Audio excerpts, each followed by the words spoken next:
I just started the recording and we'll go live on Facebook as well. Okay, great. Before we get started with lots and lots of lots. Okay, let me get my presentation Sure. in presenter mode. Okay. Cool.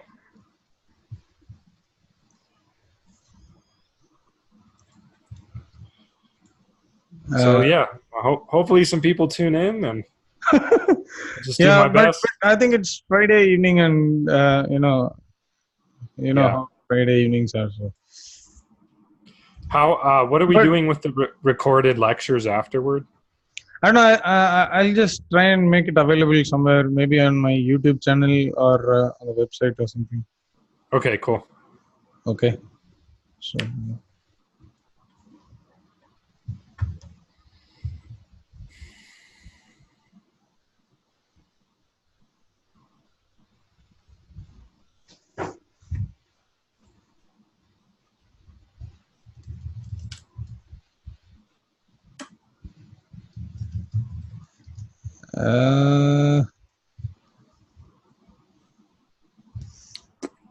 Okay. Lots of lots.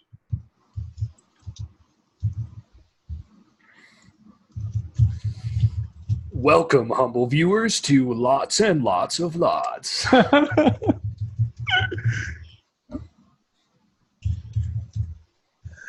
Okay, so we are live.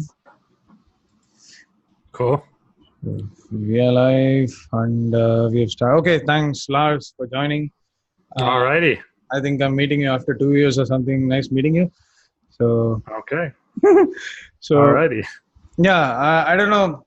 Uh, um, I don't know how to introduce you because it's a bit weird introducing, because I think we have done a lot of work together, and everyone knows Lars on, at least on my page. Yeah, so that's how Lars is. So thanks, Lars, and thank you so much for pitching in for another lecture as well at the last moment. I think Yeah, it's, it'll be fun. yeah, it's Yeah, wonderful. for those of you, anybody tuning in, I'm going to be doing a lecture about 90 minutes after this one on Rahu and Ketu, the nodes of the moon, and that'll be really fun as well. So, No, I think it's or is it? When is it? I don't know when it is. no, it's 3 hours from now. Yes. Oh, okay, 3 hours from now. All right, so Yeah. tune in. Rahu and Ketu, some really cool insights. Hopefully, we'll be dispelling some kind of confusion surrounding those. There's a lot of confusion surrounding the nodes, so hopefully my whatever I say will not add to the confusion, but will instead clarify. But the nodes are, you get confused with the nodes. That's kind of their dominionship. But yeah, today I'm going to be, or right now, I'm going to be lecturing on lots, aka Arabic parts, for Okay. those two. So yeah, I think we have done a lot of offline work with that. So I'm looking forward to what you're going to say. Cool. And I'll just go. I'll stop my video and I'll go mute. So Okay. I'll be around and we'll see how it goes. Okay. All right. Cool. Okay.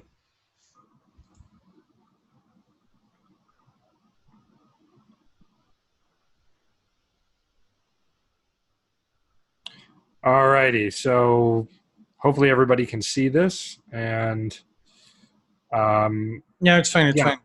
great. So yes, lots and lots of lots. So I decided to call the lecture this because realistically there are hundreds of different ways to calculate lots, and there are theoretically, actually, I should say, there are hundreds of different lots. There are probably like thousands of possible lots, possible ways to calculate them, but there are definitely hundreds of them listed in various different ancient astrological texts, because they're simple mathematical points that can be easily found once you know how they're calculated and what they are and so on, just by some very quick mathematics, which I'll be going over. So, hopefully after this, if you're tuning in from the beginning, you will be able to calculate lots just without software, just by looking at a chart and noting the degrees of the planets and the ascendant and so on.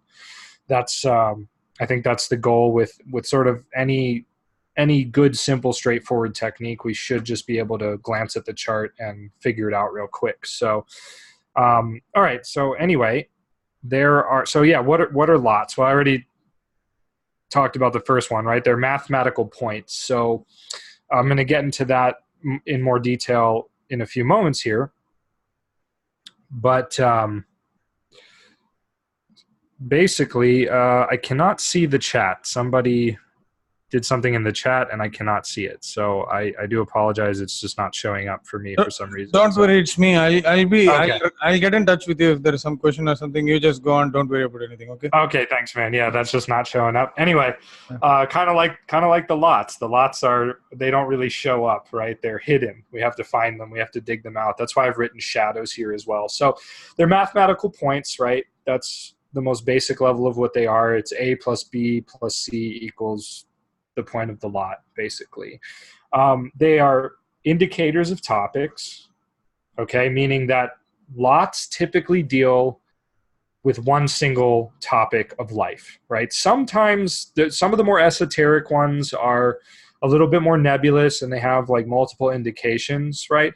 But the purpose of lots was, I think, really to have a single point that said, this has to do with your father, this has to do with your money, this has to do with your marriage, right? So we'll see that the lots are named after various different topics. And in terms of like mundane astrology and horary astrology, you even have lots for various different crops. You have lots for things like cucumbers, for corn. You have lots for metals like gold and silver and so on, because astrologers wanted to come up with a way that they could really hone in on these very specific topics, because any of us who've been practicing for even a little bit know that the houses themselves have many, many different topics, right? Your third house is not only your siblings, but it's your willpower and efforts, it's obstacles, it's entertainments, it's desires, it's servants, it's neighbors, it's short journeys, it's letters, it's writing, it's all these different things, right? So theoretically,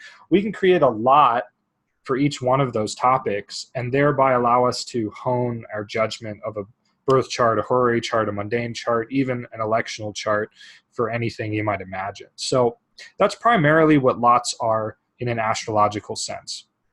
And I am going to talk about what they are in a philosophical sense as well, because as you can see from my picture here, right, we've got dice and we've got these coins and stuff. And yes, lots, which were called kleroi in ancient Greek, are anything you do to sort of just, figure out the fate of something really quickly. So, do you roll dice and whoever rolls higher wins, gets the thing you're betting on? Flipping a coin, which we still do to this day quite often, right? For just basic matters. That is a form of casting lots. So lots have a very strong, in the moment, divinatory character, which we'll get into later. And then I've also written shadows.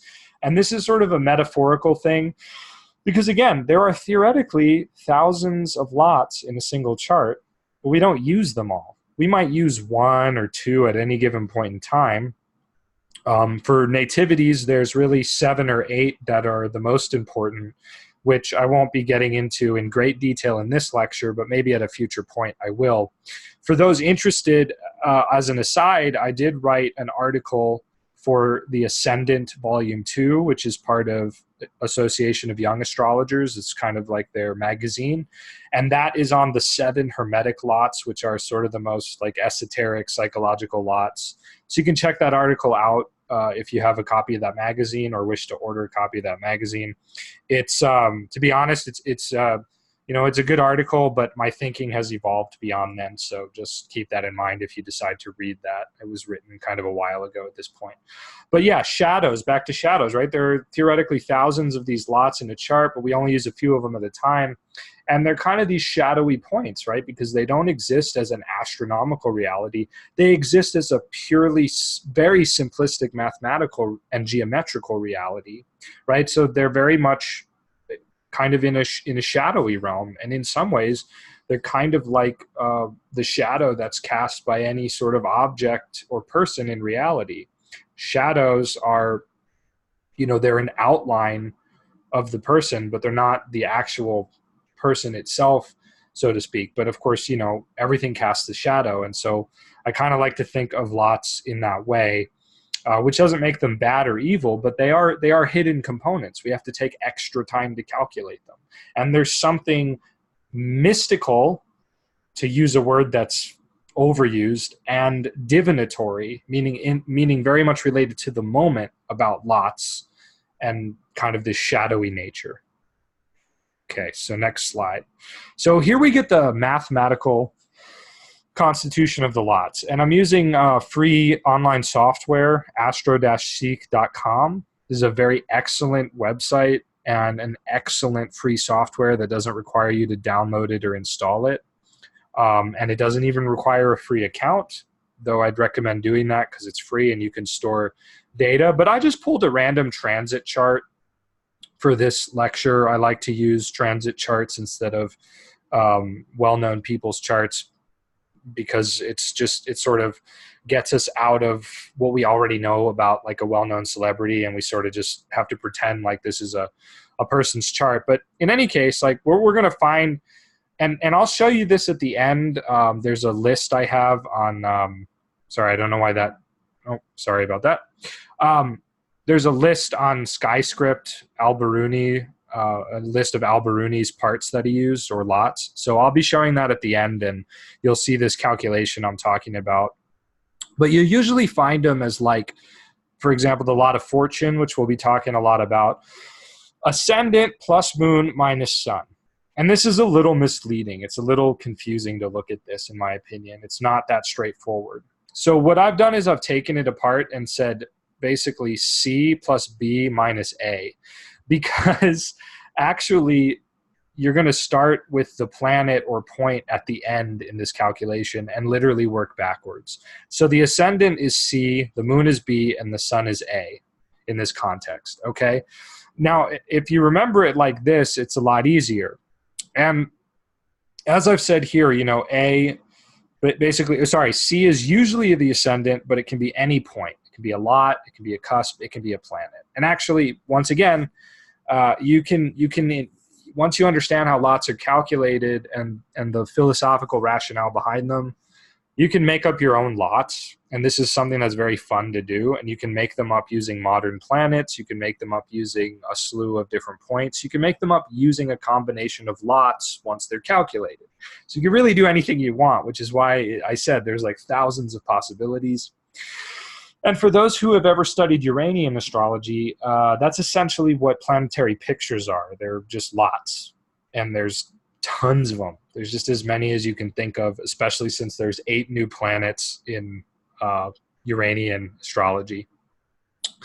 But anyway, back to this. So basically, when we calculate a lot, right, like this one, lot of fortune, instead of following this formula as it's written, okay, just work backwards. So start from the sun, find the distance from the sun to the moon, right, A, B, and then add that distance to the ascendant. Okay, so here it's really straightforward because these are in a perfect sextile. That just happened to be that when I pulled up this transit chart. I got lucky.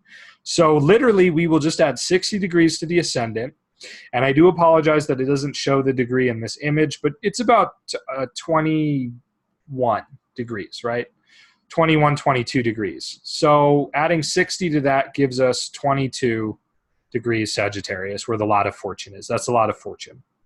And just for your information, this is the lot of spirit, and this is the prenatal lunation. So we've got 2 lots here in this image.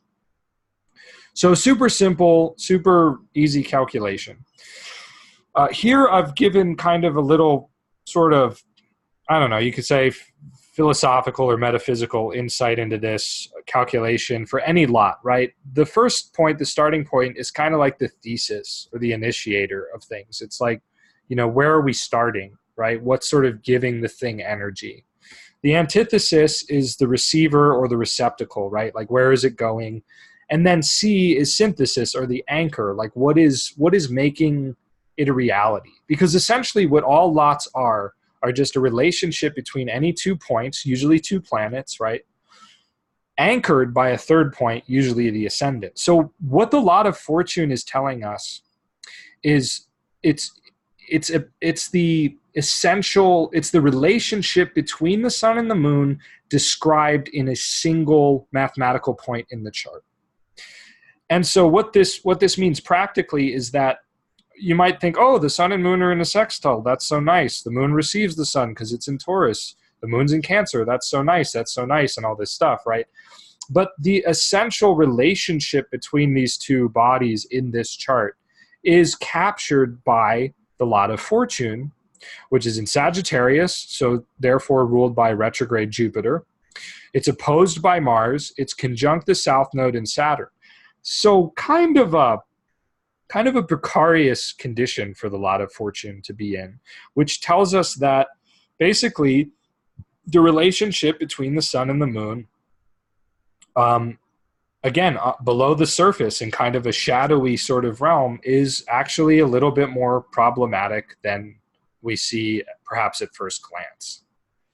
Okay, and of course, the thing is that lots are, there are 2 schools of thought. One school of thought says you want to analyze the chart just in a basic way before really employing the lots, and see if the lots replicate another testimony. And I think that's a very good way to do it. Another school of thought says that the lots are arguably more important than houses, for example, right? That they're actually second in importance to the planets. And that in a sense, the lots are sort of the final outcome of whatever the planets symbolize. So you've got this nice relationship between the sun and the moon, right? Or it appears nice at first glance, relatively speaking. But then, right, what the final outcome of that relationship, and we could see this in other ways, right? We could see this in the fact that the sun is in the 8th in a sign where he doesn't really do that well in Saturn's bounds. Okay, we can see it in that Jupiter and the sun are opposed and Jupiter's retrograde, and Jupiter's also in Saturn's bounds. Like, this isn't the greatest thing ever. It's not necessarily horrible, but it's a little precarious, right? And so but if we just looked at this sextile, we'd think, oh, that's great. But actually, right, we find that the sort of final outcome, the lot of fortune in this context, is showing something more precarious. And what that is, I'm not going to get into, because this isn't a real person's chart. Or if it is, I don't know that person, and they were just recently born on June 7th, 2019, as you can see. So I'm going to move on and explain some more about how to do quick calculation. So I've already described alternation A, right, where we start with the third point, which is A, and move backwards. But alternation B is important, because what I'm describing here is that if the arc between A and B is more than 180 degrees, right, then what you can do is, instead of adding, let's say, like in this example we have here, right, if we were starting from the moon and moving to the sun, which is actually how we'd get the lot of spirit, okay? So if we were starting from the moon moving to the sun, well, if we start from the moon, right, we go all the way around and get to the sun, that's going to be 300 degrees, right? Because they're 60 degrees apart. So 360 minus 60 is 300, right? So we're going to go all the way around from the moon, past the 180 mark at 22 Capricorn, and that brings us to 300 degrees. If we add that to the ascendant, we get 22 degrees Leo. But we'll get the exact same thing if we note that, oh, we're going to pass the 180 degree mark if we go from moon to sun. So why not just subtract 60 degrees, which is the distance between the sun and the moon? Okay, so by subtracting 60 degrees, we get the same thing, but the mathematics are much easier to do in our mind. So that is how I do it. and I like to calculate them, again, in my head. I rarely use software to calculate lots because I find that I just have too much information if I do that. And I want to work with one lot at a time. So I hope that that makes sense. I recognize for some people the mathematics can be a little confusing. So hopefully that will clarify some things. So we're starting with point B instead, right? And then we're subtracting, right? So that's how you could summarize that. If it's over 180 degrees from point A to point B, start with point B, find the distance between point B and A, and then subtract that from point C, which again is usually the ascendant, but not always. Okay, moving on. So this is a very friendly, non-apocalyptic image. I'm just kidding. It's a very intense image of the soldiers casting lots after Yeshua is crucified. And for those of you who have studied the Gospels, you find that in there, basically. I have the quote right here. Having crucified him, they portioned out his garments, casting lots. So this again brings us back to the philosophical, divinatory background to lots. Okay, lots are divination. They're a very simple method of divination for essentially determining the will of God. We'll call it that, the will of God. Okay, and we can see that it was even lots were even cast into spiritual setting, right? And take this as more mythological than literal. And this is after the remaining apostles were trying to fill the void left by Judas. And praying, they said, "You, Lord, knowing the hearts of all, show us which one of these two you have chosen to take a place in this ministry and apostolate, which Judas deserted for a place of his own." And they cast lots over them, and the lot fell to Matthias, and he was reckoned together with the 11 apostles. So this is just kind of driving the point home that the lots deal with this hidden element of fate or divine will, right? They're the final outcome of something. Because they could have said, let's say between Matthias and, I don't know, the other hypothetical candidates for this apostolate, right? Maybe at first glance, Matthias doesn't appear to be the one that, from like a more logical, rational perspective or just a more cursory perspective, maybe he doesn't appear to be the best candidate. Maybe there's like, some other dude who seems like he's more spiritual and more ready for it. But, right, they cast lots because they realize that on some level they might be biased. They might have certain opinions about things, right? And the lots tell them like the true way it should be.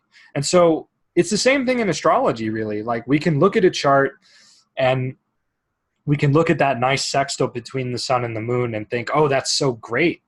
That's wonderful because there's reception, it's a good aspect, there's essential dignity, la-di-da. But when we cast the lot metaphorically and find that lot of fortune, we find, oh, actually, there's some stuff here that is not as apparent at first glance. That's more challenging. That's more difficult. There's going to be some more harrowing circumstances, perhaps, or whatever. So I really like this too, because if you start to think about it this way, you realize that when you look at a particular lot, especially if you're not using a big software list, okay, which I recommend not using. I recommend calculating them by hand or in your mind as you need them, because when you go to do that, there's a good chance that you're tuning in to something that's important that you need to look at. And it's almost like you're casting lots, literally, when you do that. So this brings a more divinatory aspect to natal astrology. And there's a very accurate pictorial presentation of that scenario. Beautiful stuff. All right. So now I'm going to move to the myth of air, which is the very last chapter in Plato's Republic, which is an incredible allegorical story about what happens when we die and about reincarnation and fate and karma and all that good stuff. Though he doesn't use the word karma because that's a Sanskrit word. But anyway, for those of you who haven't read this, you can find it online for free. I highly recommend reading it. It's not very long. It is very intense, and there's a lot of layers. I just reread it today, in fact, and I found a whole bunch of other stuff that I would love to talk about, but then, you know, we won't have time for the rest of this lecture, so maybe that'll be another lecture. But I like this quote here. This is basically an explanation to the souls who have come to be reborn into a new life. Mortal souls, behold a new cycle of life and mortality. Your genius, which is your daimon, which is your guardian angel basically, will not be allotted to you, but you will choose your genius. And let him who draws the first lot have the first choice, and the life which he chooses shall be his destiny. Virtue is free, and as a man honors or dishonors her, he will have more or less of her. The responsibility is with the chooser. God is justified. Okay, so in hindsight, I probably should have read that after explaining more of the myth, but keep this in mind as I explain a little bit more, and it'll probably make more sense. Basically, they get to this realm, the souls get to this realm where there's the three fates, right? And there's the spindle of necessity, which is what they use, a spindle to basically weave the fates of people, is the metaphor, right? And basically of the three fates, there's one called Lachesis, who is the one dealing with the past, and out of her knees come these lots, right? Whatever they are, you know, it's like drawing straws, let's say. Okay, and it's interesting with the knees too, because that's, I think, a subtle reference to Capricorn, because there's lots of subtle astrological references in this myth. So I find that interesting, because Capricorn is considered the gate of death in this like Platonic and Neoplatonic philosophy. Anyway, so then the souls choose a lot, and based on which lot they've chosen, that's the order in which they'll get to choose from a plethora of possible fates their new life. So it's almost like there's like thousands of, let's say, birth charts lying before them. They draw straws, and, you know, if you get the shortest one, you get to choose first, basically. You get to choose your next life. And what's interesting is, I think this next quote kind of epitomizes this. Yeah, it does. This is Plotinus, who is one of the great Neoplatonic philosophers. This is from his Aeneads, and I haven't given the edition I was using. I apologize. But if anyone's interested, I can find it, and it'll be page 188 of that edition.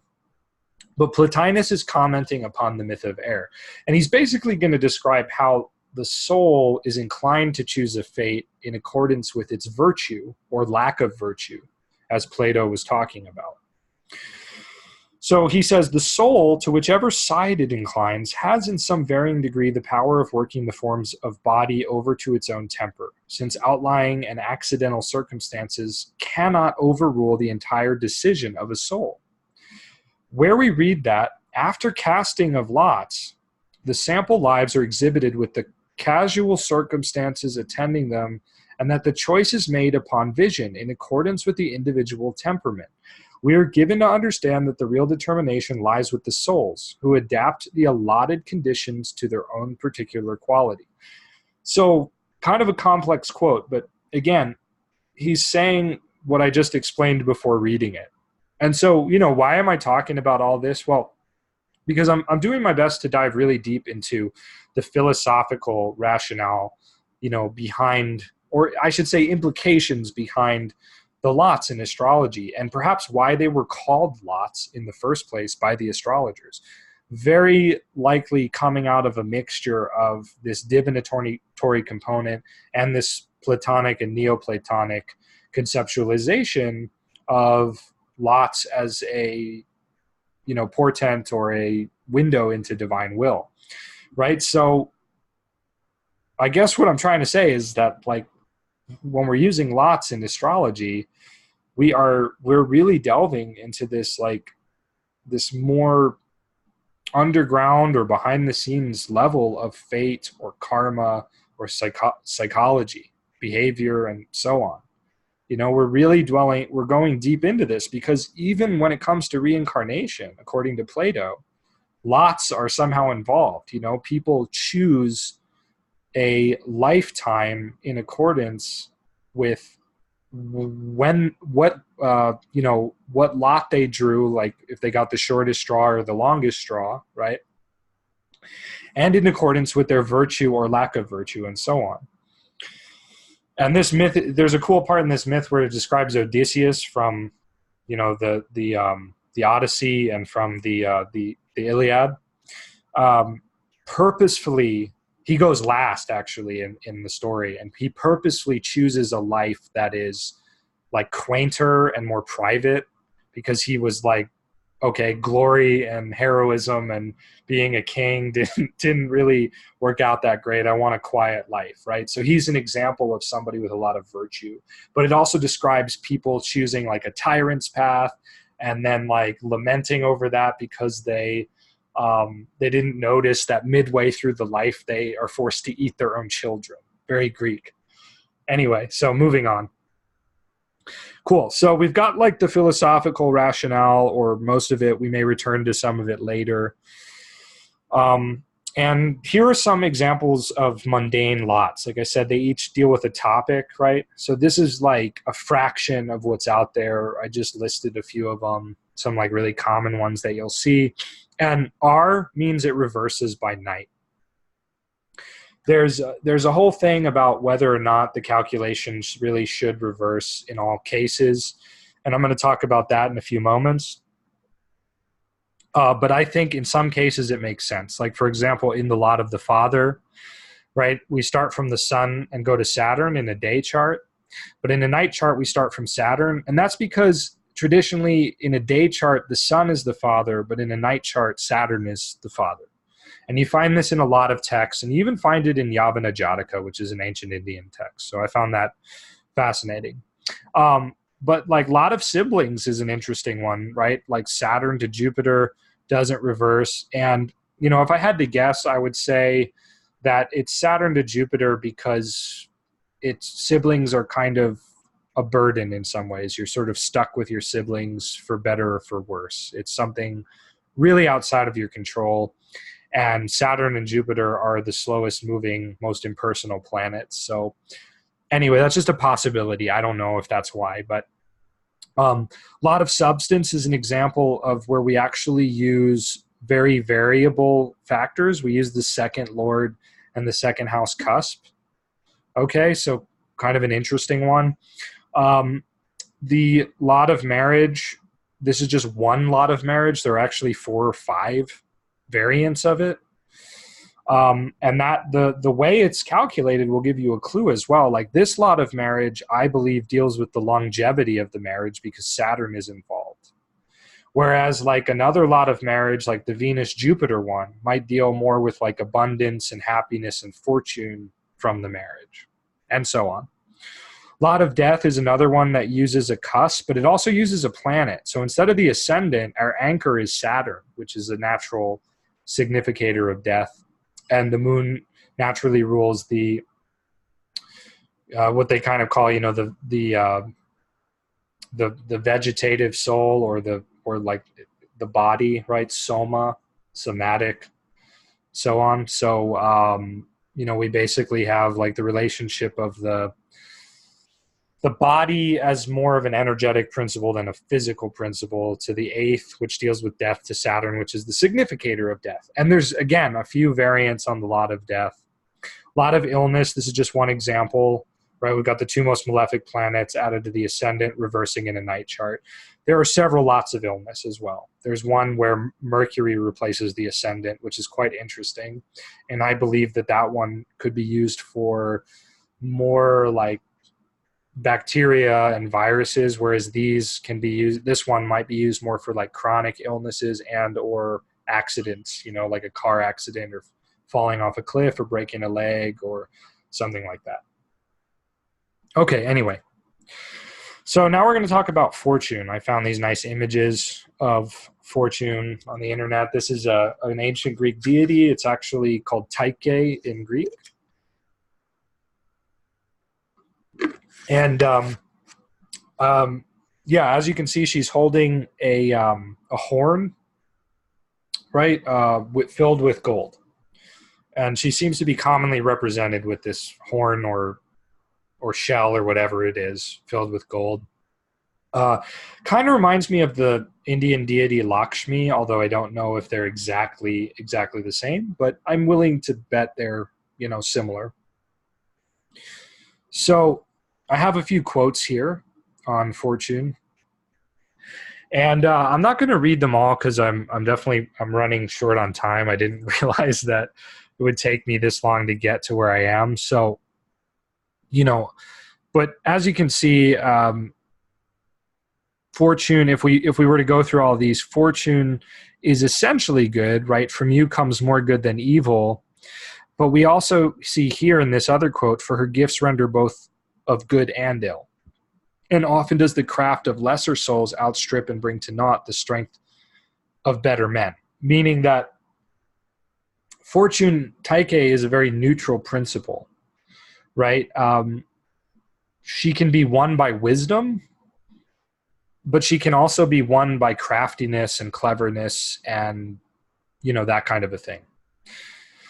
So Plotinus is, again, worth quoting here. If fortune has come by gift from the good, then the source of the wealth is, again, virtue. If by gift from evil, but to a meritorious recipient, then the credit must be given to the action of the best in them. That's an interesting one. If the recipient is himself unprincipled, the wealth must be attributed primarily to the very wickedness and to whatsoever is responsible for the wickedness, while the givers bear an equal share in the wrong. So again, he's saying, essentially what I just summarized poorly. And what I would say here is, like, with fortune, oh gosh, sorry, I lost my train of thought. Why am I talking about fortune in the first place? Sorry, I kind of just jumped and I didn't explain why. I'm talking about fortune because the lot of fortune is the most quintessential lot. If you can make good use of the lot of fortune, you can make good use of any other lot, basically. And, a lot of the philosophy of fortune kind of permeates the rest of the lots, arguably. The lot of fortune is a very important point in astrology, as we're going to see here. So, okay, so anyway, moving on though. Valence. This is when he's talking about, this is something called zodiacal releasing, which is a rather advanced technique. And he's presenting fortune, a lot of fortune and a lot of spirit, but in the context of the moon and the sun. So all of this can be applied to the lot of fortune, but also to the moon as well. So universally speaking, the moon is fortune, taike, body, soma, and spirit, pneuma. Spirit as in the energy body, right? The vitality, not spirit as in like the soul or that kind of thing. And when it sends its emanations to us from its position near the earth, it causes appropriate effects since it rules our bodily constitution. So yeah, that's the moon. But the lot of fortune is considered the ascendant of the moon. It's an ascendant that epitomizes the nature of the moon, right? And of course, it is derived from the relationship of the sun and the moon, but the epitome of it is the moon. And likewise, the lot of spirit captures the nature of the sun more than the moon in a single point. So the basic calculation, as we already saw, is this, and it reverses for night. But an alternative methodology advocates not reversing the calculations at all in order to preserve the cyclical nature of the sun and the moon relationship, because the sun is the slower moving body. And this is how Ptolemy gives it. People think that's an error. This is how Dane Rudyard used it in the modern day, because he was very much interested in the cycles. And actually, up until recently, I was doing it reversing by night, but I've actually switched to not reversing it. I decided I liked that better. So everybody has to decide for themselves philosophically and rationally if they're going to reverse lots or not, no matter what the lot is. But you can start by messing around with fortune and see what that does for you. Cool. So in practice, okay, the lot of fortune signifies all of this stuff. All right. The body, soul, strength, fortune, substance, success, riches, poverty, gold, silver, severity and ease of things bought in the marketplace, and I added the marketplace of life, perhaps. Even praise and good reputation, honors, loftiness, good and bad, what is present and what is to be, whether hidden or manifest. And it has a signification over every matter. So again, it's super important. However, it does more for the wealthy and for the great men than for others. But for every man, it also works according to the condition of each one of them, right? So a super wealthy man, super powerful individual, you're going to look at their lot of fortune to really understand how far that wealth and power can take them. For a carpenter, right, even if fortune is in wonderful condition, you know, that person might own their own business as a carpenter, right? But they're not necessarily going to become like this wealthy, kingly person. Although in this day and age, a lot of that stuff is open to debate, because in this day and age, you know, a lot of wild stuff happens that didn't necessarily used to happen in the past, okay? So even now we have to take that with a grain of salt. But again, it has signification over every matter. Very important. So it really should be examined, arguably, before any other lot is examined. And then Abu Bakr says, this is kind of a gem that I found. You should know that the lot of fortune signifies the beginning of life and its lord the end. So this can tell us as well about, you know, how fortunate a person starts out versus where their actions, which are ultimately the result of their virtue or lack of virtue, according to Plato, right, kind of take them. And we can actually do this with each one of the lots, right? The lot of father tells us the beginning of matters dealing with the father. Its lord tells us kind of how those things end up and so on. And in fact, even if we didn't use the lords, I mentioned this briefly earlier in the lecture, the lots themselves kind of show the end of the matter, right? And, you know, we could say the lot and its lord kind of show the end of the matter. So whereas the house dealing with the father and its lord might show things basically, the lot of the father and its lord might show how those things ultimately end up. What is the fortune of them, good, bad, indifferent, and so on. Okay, so lots versus houses. This is important because I mentioned it earlier, but we should touch on it again. Houses are based upon the ascendant, right? Essentially linear, right? They just move in a basic pattern. Whereas lots combine planetary patterns with other time-sensitive points, such as the ones I've listed here. And they're hyper-individualized in a sense, right? You can have hundreds of people born on the same day or on the same hour, right? But when they're even a few minutes apart, you'll start to really see the difference in the lots, because a few minutes can mean that the lot of fortune, let's say, falls in the second house versus the third house of the chart. You know, so lots start to really show us how time can really change charts that are close, that are people born close together. Again, houses are multi-layered in terms of topics, but lots generally signify a single topic, aside from lots like fortune and spirit and some of the more esoteric lots, right? But again, a lot of death, pretty straightforward. A lot of illness, pretty straightforward, and so on. And I've already talked about what I wrote down here about houses signify things generally. Lots may pertain to the final outcome of said topic. So that's another good way to use them, right? Sort of a thesis and antithesis kind of thing. So how to use lots, right? We've already talked about a lot of this, but this is kind of nearing the end, kind of my conclusion here. You know, specific topics I already mentioned. Simplest method is to say Lord of the lot equals the topic under investigation. So if the lot of marriage falls in Virgo, Mercury symbolizes marriage.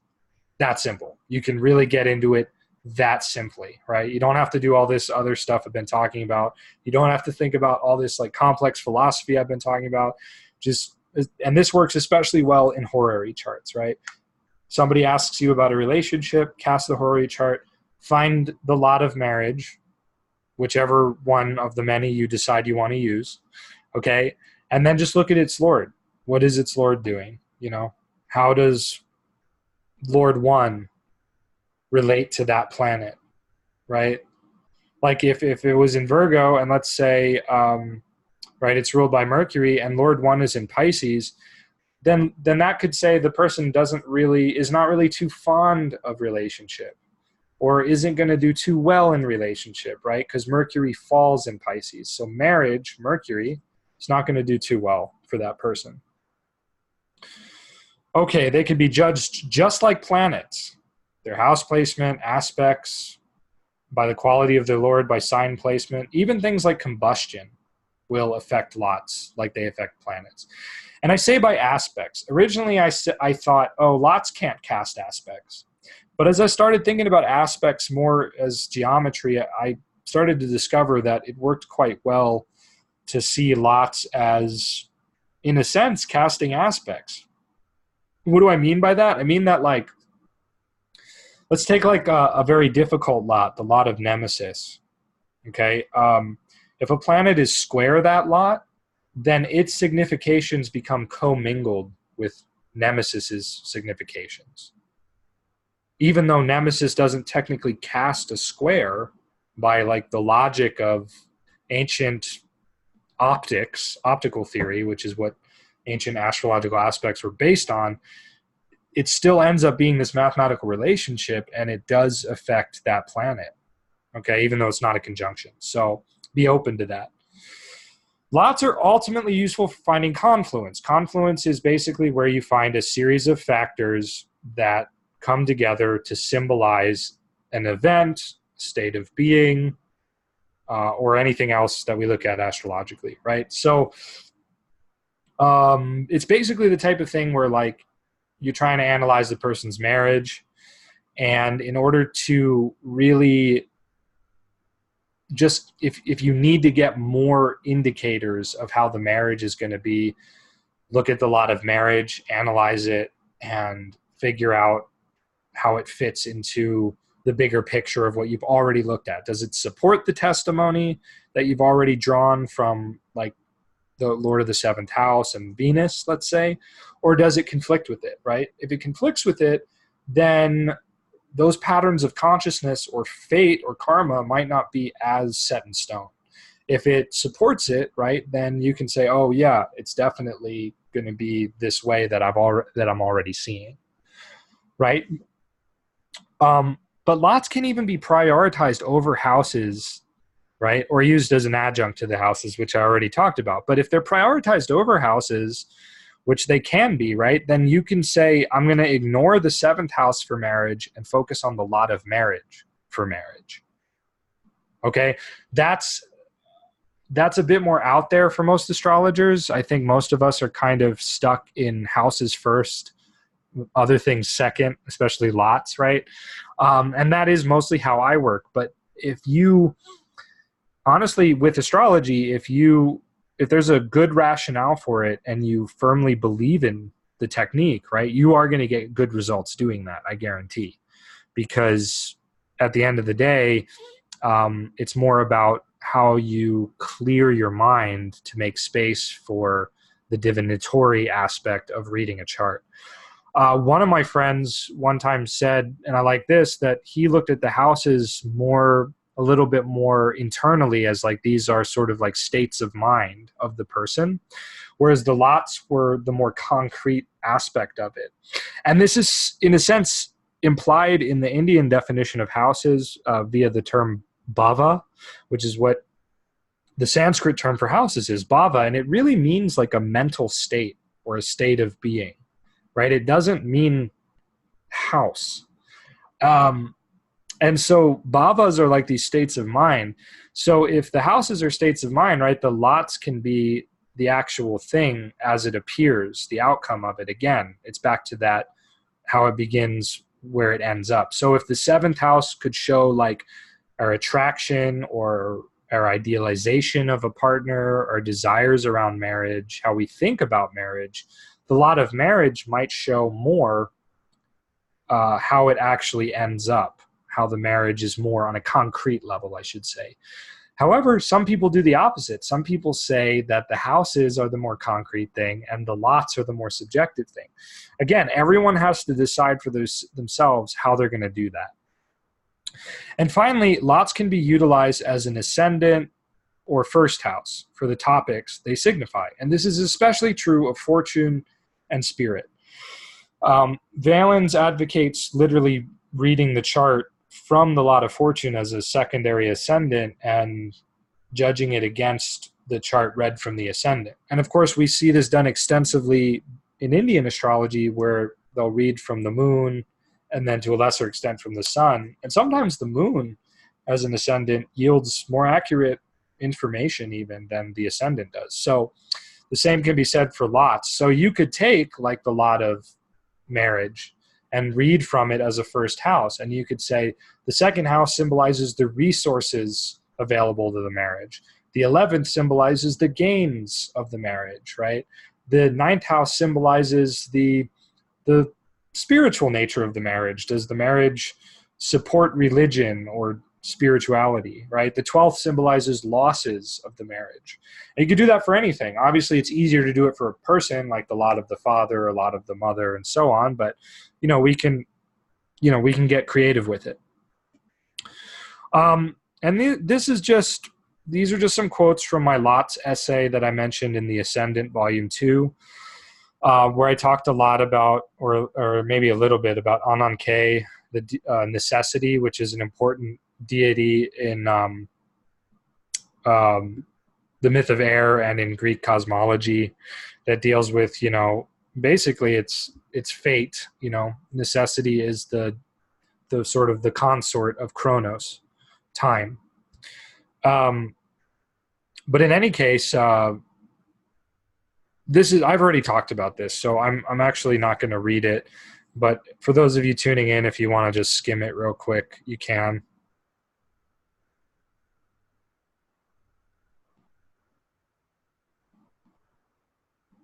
Okay, cool. So, and that brings me to the end. I wanted to just briefly show you a couple things online. But for readings and more, you can visit Lars Panaro astrology.com/readings. I also have articles there and links to my YouTube and Facebook and all that good stuff. But yeah, I did want to show you this list here on SkyScript. Okay, if you just search Al-Biruni's parts SkyScript, you'll find this page. This is a nice place to start for those of you who want a list of lots to experiment with. And as you can see, we have tons of them here. And this isn't even all of them from, all the different authors, but this is a lot of them, right? So this is a great resource. The Myth of Air, this is a nice translation of it, I think, at thoughtco.com. So you can check that out. As you can see, it's not that long. Okay. And then real quick, I was going to show some actual examples. I only have a few minutes left, so I will just show one. This is Martin Luther King's chart, sidereal zodiac. I adjusted the time to an hour later because I don't know why, but this software wasn't calculating it correctly according to what I've seen elsewhere. So, and I wanted to look at the lot of death, which, if you remember, is calculated by taking the distance of the moon to the 8th house cusp and then adding that to Saturn. And so, again, because starting from the moon would take us past the 180 degree point from the moon, we're going to find the distance starting with the 8th house cusp, which is about 15 Scorpio. And I'm just going to approximate, okay?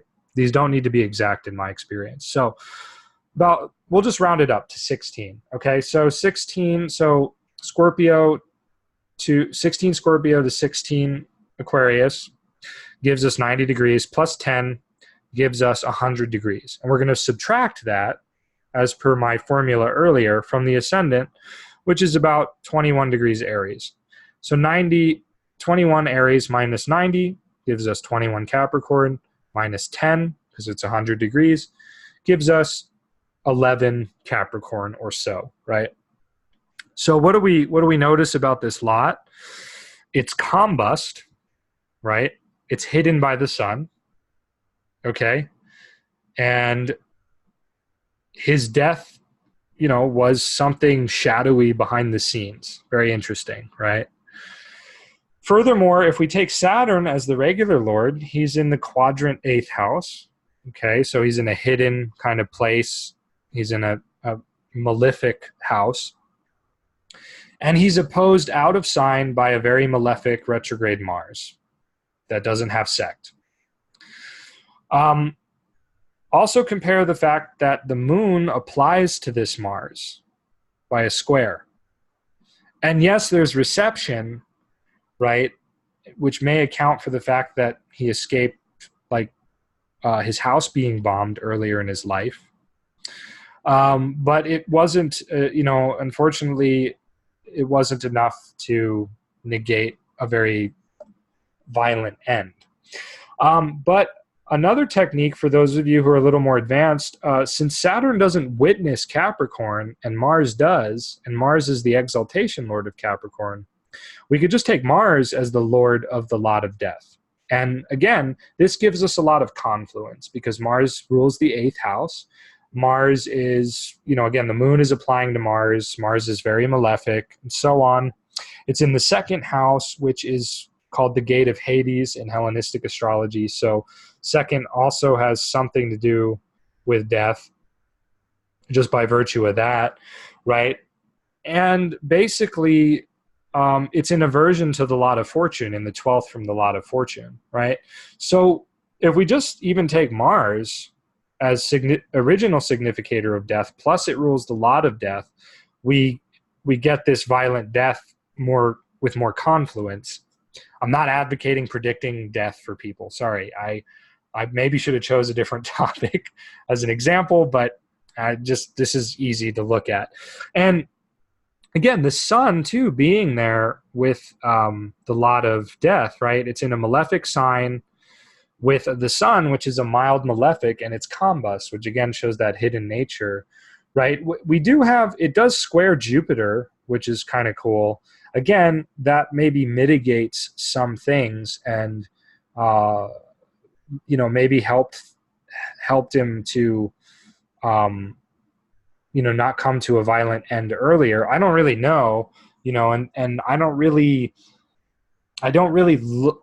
look at past charts to test out lots too much. Just FYI, I prefer to just use them in the moment in a live reading and let them tell me a story, right? So, forgive me if this is not the most convincing example, and I would have to think more about what Jupiter might signify squaring it, but I think this is a pretty good example all in all, and I think with that my lecture comes to an end. So I hope you guys enjoyed that, and thanks for tuning in.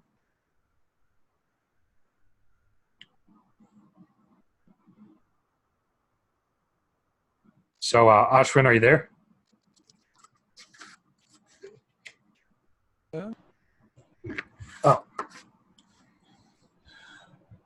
Yeah, my video is not getting turned on. One moment. Okay, no problem. It's just a bit slower than I thought. Yeah, I'm back. Cool. So, great lecture. We have spoke about many things offline, and it's good to see some of the philosophical groundings that you gave here. So, thank you so much. I'm sure people would have enjoyed it. There was, some people were watching via Facebook Live, and we also have some people here. So, great. Thanks for watching, and thanks, Lars. See you again in another 3 hours. All right, sounds good. Thanks.